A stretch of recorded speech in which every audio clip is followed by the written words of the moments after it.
Malungkot na karanasan, mga kapatid, ay ang pagkakasala. Kapag kayo nakalubog sa pagkakasala, wala kang karapatang magsaya. Kung meron mo kayo nakikita tao na makasalanan na nagsasaya, yung kanyang kasiyakan ay pagkapaibaw, wala kang pakitang tao na siya'y happy. Pero deep within siya'y lonely.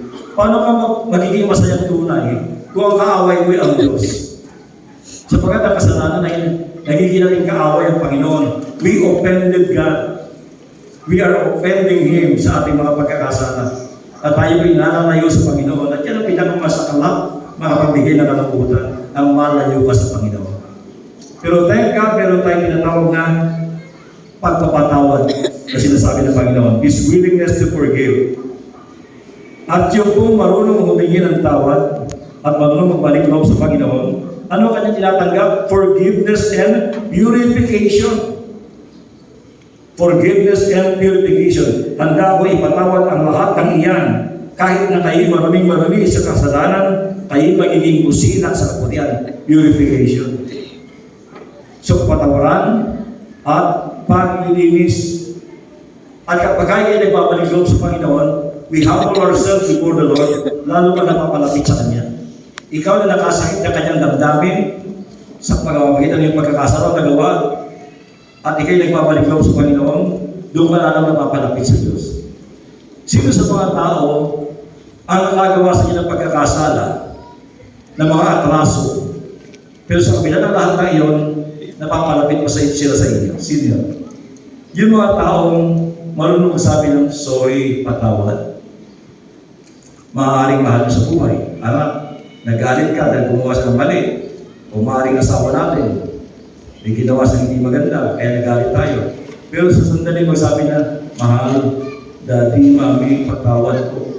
Lumalabot yung ating loob at lalo na papalapit sa atin yung ating mga mahal sa buhay. So yun ang pangalawang tanda na katapatan at kabutihan ng ating buong Panginoon. His willingness to forgive of our sins, mga kapatid. Sa tuktok ng Kalbaryo, habang siya'y nag-aagaw buhay, yan ang unang-unang pahimakas o unang wika na kanyang binanggit. Forgive them, Father, for they know not what they're doing. Anong hindi nila alam ang kanilang ginagawa? Matatalino yung mga taong yun, yung nagsigaw ng, crucify Him! Crucify Him! And yet, ang sabi ng Panginoon, patawarin mo silang Panginoon sapagkat hindi nila alam ang kanilang ginagawa. Siguro kung tayo ang nandoon, didiin natin yung mga tao yun. Anong hindi nyo alam yung ginagawa? Kayo, sa inyong tingin. Alam ba nila yung kanilang ginagawa? Sagot. Alam ba nila ang kanilang ginagawa? Sagot. Lakas. Sabay-sabay. Sinabi na ni Kristo, hindi ka alam eh. Ang kanilang ginagawa, dinidiin pa natin. Amen? Ito sinasabi ko eh. Sa ating mga mata, alam nila yung kanilang ginagawa, ginawa pa nila. Kaya walang kapatawaran. Ganun tayo kabagsig. Pero kay Kristo, forgive them, Father, for they know not what they are doing. Kasi kung alam nila yung kanilang ginagawa na mali, at ginawa pa nila, walang forgiveness. Katulad sa mga fallen angels, yung sumama kay Satan. Iba yung kanilang knowledge, ang matawagan nyo rin, full knowledge.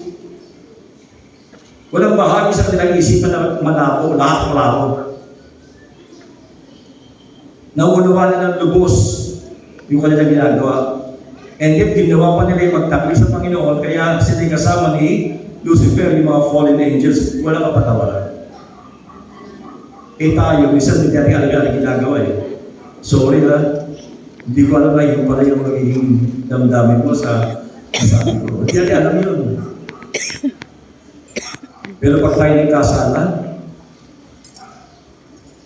pag yung iba nagkasala, anong hindi niya alam? Nakita yan eh. Pero pag tayo nagkasala, hindi mo kasi alam yung ibig ko sabihin.